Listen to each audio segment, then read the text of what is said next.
fazenda São Luís eu quero lembrar daqui de seu Arilto parente, o fazendeiro dali. Fica em Santa Filomena, estado do Piauí.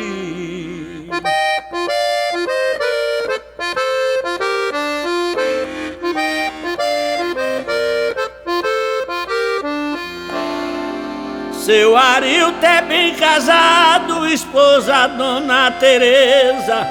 Tem Laiane e tem Lorena, que são as suas princesas.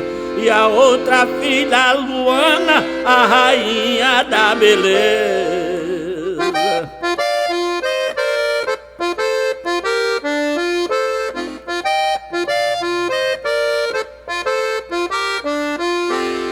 Arilto parente Júnior, seu filho adorado.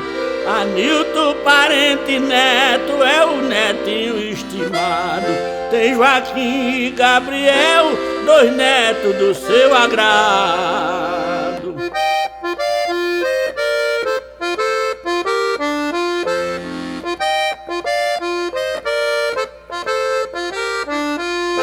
Vou falar de suas netas que ele tem estimação.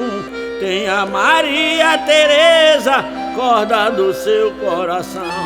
As netas que ele ama, que é a sua paixão.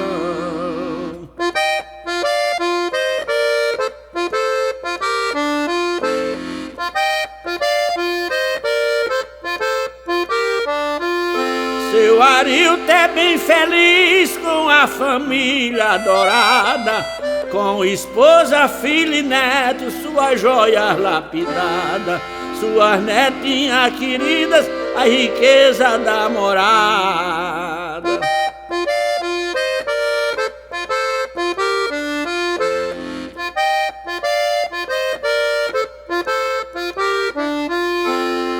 Seu Arilto ama a fazenda, sua criação de gado. É empresário forte e vive maravilhado, tomando cerveja fria na hora que está folgado.